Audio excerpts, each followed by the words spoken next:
Family and fellow soldiers, I'm the Professor, and this is the Moment of Truth. Oh, talk about hit dogs hollering. The announcement of Netflix's Cleopatra project has ignited a lot of phony indignation by the typical racist corners of the internet. Their main gripe is the usual one: she wasn't black. Notice the wording. They say she wasn't black. They don't say she was white. That lie died a grisly death a long time ago, but they're still trying to hold on to it by the side door by shrieking whenever black people are portrayed in the ancient world as anything other than slaves because they need that lie. I don't take any claims of racism seriously when they're coming from people who have built their online followings by trafficking in nothing but anti-black racism. These are the same people, the exact same people who whine like a pig stuck under a gate about Black Panther being woke. Why? Because there were too many black faces on the screen. These are the people who said that Star Wars was white genocide because there was one lonely little black stormtrooper. There's a cottage industry for phony white grievance, and these hate mongers are grifting off of it, sitting around all day looking for something they can claim is unfair to white people, but since they can't find anything, they then go and make something up.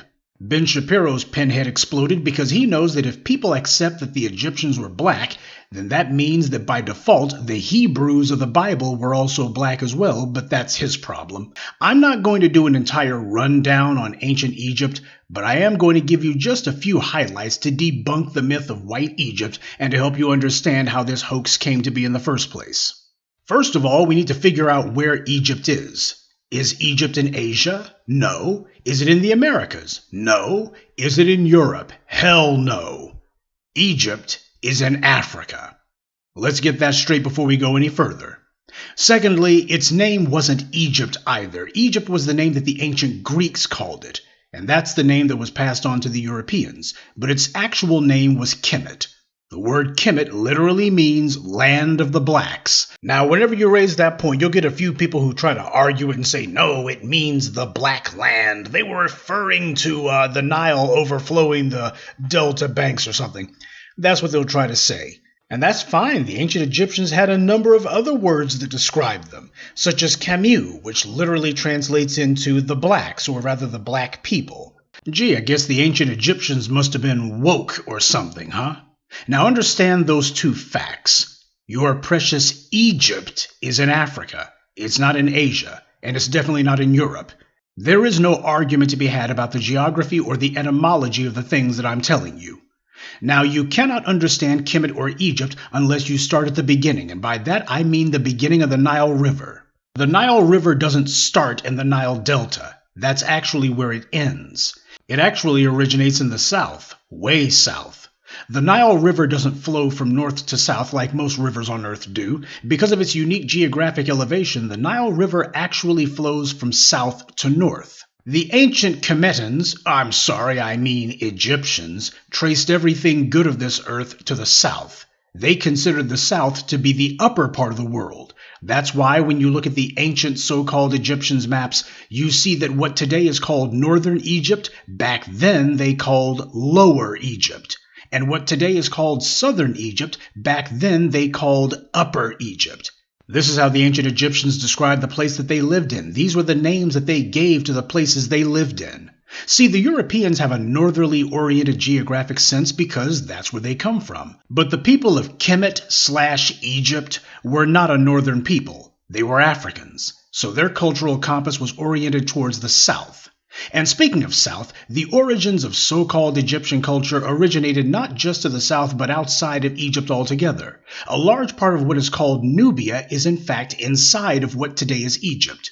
The creation of Egypt's Aswan Dam led to much of what was called Lower Nubia being submerged under what is today called Lake Nasser, which is also called Lake Nubia. Dr. Ivan Van Sertima and others talked about Keith Seal, a professor at the University of Chicago, who plundered many Nile River artifacts for the university. Seal had gone to what today is called Sudan, looking for Nubian artifacts. He plundered items from the tomb of a Nubian ruler, but instead of putting them on display, Seal instead put them in the university's storage, where they sat for several years, even after his death.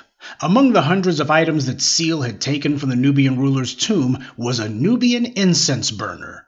The Nubian incense burner had carved into it a depiction of a palace and a crowned king sitting on a throne in a boat.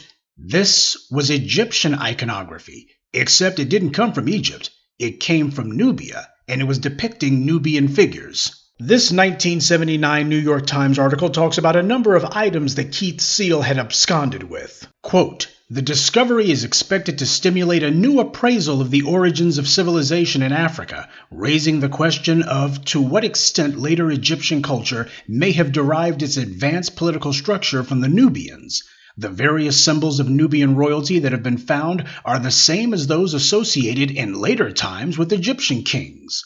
The new findings suggest that the ancient Nubians may have reached this stage of political development as long ago as 3300 BC, several generations before the earliest documented Egyptian king. The majestic figure on the incense burner," Dr. Williams said, "is the earliest known representation of a king in the Nile Valley." Now there's something you don't hear every day. The Nubians had kings generations before the first Egyptian dynasty. The pharaonic crown didn't originate in Egypt, it originated in Nubia, which was actually a territory called Kush. This Nubian incense burner was made during an era predating the Egyptians, but the white media and academics couldn't accept that. Now, normally whenever discussing ancient artifacts, we find out that they were much older than originally thought. As research goes on, that's usually the pattern. But since this find totally contradicts the primitive Nubian narrative and substantiates that the culture of the Nile came from the south and flowed northward just like the river, the Kustal incense burner has been the subject of repeated attacks for over 40 years. But none of them have been successful. All manner of crackpot theories simply meant to murmur that they don't like what the evidence clearly shows. When you look at the cultural identifiers of Egypt from its pyramids to the obelisks, you see that they existed in other places along the Nile and Africa as well. The ancient Egyptians had pyramids, but so did the ancient Nubians. In fact, the Nubians had more pyramids. Egypt had obelisks, but so did the Ethiopians. In fact, the Ethiopians' obelisks were larger than the Egyptians. They're the biggest on the planet. Well, in that case, then I guess the ancient Ethiopians must have looked like Elizabeth Taylor too, huh? The Nile Valley culture was African. You can't find any of the archaeological or cultural similarities in Europe or Asia. If the ancient Egyptians were in fact Europeans, then why don't we find any pyramids in Europe from that time? We find plenty of them in Nubia, where black people are, none in Western Asia or Europe, where these white supremacists would like you to think the Egyptians came from. Sure, you find a few burial mounds in Europe, but so what? There's burial mounds all over the world. The ancient Egyptians didn't stop at burial mounds, though. They went on to build step pyramids, imperfect at first, but eventually straighter, taller, and more refined, until they finally got to the point of building the perfect man-made mountains in what today is called Giza. If this culture started in Europe or Asia, then shouldn't we have seen the archaeological and cultural breadcrumbs leading out of those places and into Africa? Shouldn't we have been seeing rough pyramids being built along the way out of the Levant or out of Europe or the Caucasus? You don't build a great civilization abroad until you first build one at home, and these things aren't in Europe. Not at that time they weren't.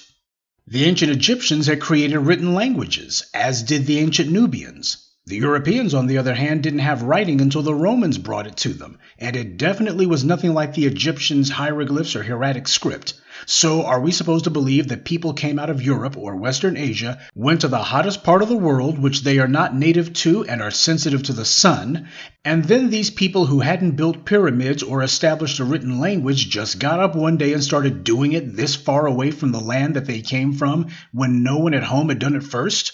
I raise this point because this is how white supremacy has miseducated the world about the past. Okay, now to the main point that these little racists are getting so triggered over. What did the ancient Egyptians actually look like? Well, you don't have to ask. They showed us. Here's a sculpture of one of Egypt's great kings, King Mentuhotep II. I guess Ryan Reynolds will be playing him in the movie, huh? What a shame the ancient Egyptians didn't know that they were white people. They must have been woke. Who race-swapped them like this? And before anyone tries to claim that this was just a stylistic choice, it certainly wasn't how they portrayed themselves in relation to the Nubians. Here's an ancient Egyptian mural showing Ramesses III in battle against the Nubians. Now, you'll notice that about half the Nubians are shown as being the exact same skin color as Ramesses, while the other half are not. I guess the ancient Egyptian painters must have forgotten what color the Nubians were in the middle of the painting, right? Except there are other Egyptian murals that show the Nubians as delegates visiting the Egyptian court.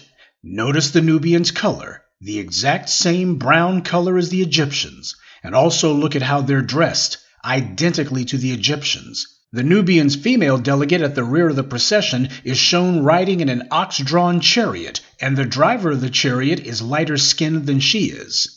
This is how the ancient Egyptians depicted Nubia's leaders, but you've never seen this from Hollywood. Also, notice that the Nubians are shown with a distinctive feather in their hair. I mention that because goddess MoT is always shown with the feather of truth in her hair. The tomb of Prince Kamwaset, who was Ramesses III's son, shows him with the same feather. The Nubians and the ancient Egyptians had similar cultural roots, that's the point. One of the popular deflections that's used by these little white supremacists is to try to talk about Egypt's gods and goddesses. Goddess MoT, for example, is depicted with yellow skin. Here you have Queen Nefertari being led by the goddess Isis, who is presented with yellow skin as well. Egypt's gods usually had skin colors different than human beings in most of their depictions. Osiris, for instance, is often shown with green skin. But on the occasions when they're not looking like a box of crayons, they're usually shown with the exact same brown skin color as the rest of the Egyptians. Exactly 20 years ago, there was another documentary that made the white supremacist heads explode. That one was called Nefertiti Resurrected. It was groundbreaking, certainly at the time, because it was about the only production that actually had the intellectual courage to show Nefertiti as she actually appeared. Now, Nefertiti has only been popular with the white media and alleged academics because of the sculpture that a German excavator claimed he had found 100 years ago. This excavator, Borchardt, claimed that he found it in what appeared to be an ancient Egyptian sculptor's workshop. Now, there have been other archaeologists who have been in the area at the time, none of whom seem to have come across this, but we'll let that go for the time being. Borchardt said that he found this Nefertiti bust in 1912. He claimed that he smuggled it out of Egypt, but then after going through all that trouble to get possession of it, he then basically sat on it, allegedly, and didn't say hide nor hair about it for over 10 years, until he suddenly felt the need to write about it in 1923, over a decade after he first claimed to have found it. And then it went on display in Berlin the very next year. The thing to remember about archaeological fakes like this one is that in many cases the people who make these fakes are archaeologists themselves, people eager to get famous and make their name somewhere. So they know what techniques their colleagues will try to use to authenticate the forgery. Things like using old ink is a popular way to forge ancient manuscripts, and using old dyes and paint material on stone is another. I've said it before in the past, and I'll continue to say the Nefertiti bust that the white media loves so much is a fake. First of all, no matter what the white media may try to tell you, it has never actually been authenticated. It's made out of stone and plaster, so there's not going to be any carbon-14 dating. Now, there was some radiological examination of the paint that was used, but again, if you've already gone to a place that was an old Egyptian sculptor's workshop, of course you're going to find some of his old dyes lying around. There's tons of Egyptian sculptures, family, and the style of this sculpture is not even remotely similar. The dead giveaway is that really long neck. That's something the Europeans, especially turn-of-the-century Europeans, like. That's a European aesthetic, not an Egyptian one. The ancient Egyptians didn't do that. Their sculptures that they made, which have been authenticated by the way, never showed their women with so-called swan-like necks. They showed their women with short, wide necks, like Queen T, for example. The style of Egyptian art on their walls in their tombs and palaces was deliberately done in that way to make it appear like they were all done by the same person. Over the course of 1,000 years, they maintained that same specific art style. And in all the thousands of real sculptures of Egyptian women, isn't it strange that none present an Egyptian woman like this Nefertiti fake? And this Nefertiti fake does not look at all like the known authenticated depictions of Nefertiti. But of course, no discussion about whitewashing ancient Egypt, would be complete without the pathetic attempt to claim that King Tut looked like Shia LaBeouf. We know what King Tut looked like, same way we know what Queen T looked like. The ancient Egyptians showed us with their own hands. And just for the record, Queen T was King Tut's grandmother. Her son, Pharaoh Akhenaten, was the father of King Tut. So no matter what psychological gymnastics you want to go through to deny the blackness of Egypt, there's no way to get out of it. But hey, who are you going to believe? Some racist trolls on the internet or your lying eyes? Public's misconception of Egypt as a Caucasian civilization was an intentional racial myth created by card-carrying white supremacists. For example, one of the most egregious inventors of the whitewashed Egyptian myth was a woman named Winifred Mabel Brunton. She was born in 1880 in South Africa. I'm not making that up. She was one of the most prolific fabricators of whitewashed Egyptian images ever in a time before the internet. So you have this white woman from apartheid South Africa who was one of the first and main people responsible for putting out images showing the ancient Egyptians as Caucasian. But then again, the Afrikaans, quote unquote, had a history of that. They spent a lot of time describing themselves as the white tribe of Africa. They were doing whatever they could to rationalize their domination of a land of blacks. So what would you expect to come from one of the people who made apartheid? Among her many visual fairy tales, this Brunson woman invented paintings like this, showing Queen T with pale skin. Now obviously this isn't what Queen T looked like, and you don't have to take my word for it. The ancient Egyptians showed you what she looked like, and she looked like Angela Bassett, not Meryl Streep. Brunton also did another picture that looked like it could have been her uncle and aunt, but instead she claimed that it was Amenhotep III and Queen T. This is how she portrayed them. But this is how the ancient Egyptians portrayed them. The one on the left happens to be Amenhotep III, a wooden sculpture of him. And you notice how it seems to be a perfect match for the one of Queen T. Now again, who are we supposed to believe? The ancient Egyptians who made the images of these people at the time that they were alive? The ancient Egyptians who knew these people and saw them? Or do we believe in apartheid-era propagandists from the late 19th century? Oh, and remember King Mentuhotep III from earlier? Well, he had a wife, Queen Kemsit. She was no Nubian, by the way. She was an Egyptian, just like her husband, the king. Now, the ancient Egyptians show her sitting, barking out orders while she's being tended to by two Caucasian slaves. But when you look at how the 19th century Europeans portrayed Egyptian royalty, you see exactly the opposite. This is how the ancient Egyptians portrayed their women, brown-skinned, black hair. And this is how the Europeans portrayed them in the 1880s. This is a painting by a man named John Collier called Pharaoh's Handmaidens. It was painted in 1883. You starting to see a pattern forming yet? Unlike the butthurt bigots who are reeing online, I'm not telling you to take my word for anything. I'm showing you the evidence and telling you to judge for yourself. There's how the ancient Egyptians portrayed themselves. And then there's how the Europeans portrayed them 2,000 years later. One does not resemble the other. Now, if there's any doubt in your mind as to who's right, then whose word do you take? The ancient Egyptians or some biased culture warriors who don't even read history books? The last 100 years or so has been one long exercise in denying reality. It reminds me of that passage from the book 1984. The party told you to reject the evidence of your eyes and ears. It was their final, most essential command. There's no need to pretend the Egyptians were anything other than how they presented themselves. And yet there are some people who cling to that lie because they need it. The images of the ancient Egyptians that most people have seen actually were created in the last 130 years or so, mostly by Hollywood. This was white power manufacturing their own image library of phony Egyptian images, and after over 100 years of seeing pale-skinned people on movie sets, a lot of people have been deceived into ignoring the evidence of their own eyes and ears. Having long since lost the battle with the propaganda idea that the ancient Egyptians looked like Elizabeth Taylor, what we now have is a push by Hollywood to portray the ancient Egyptians as basically sun-tanned people, olive-skinned. They don't mind if they're presented as being swarthy, just so long as you never say black.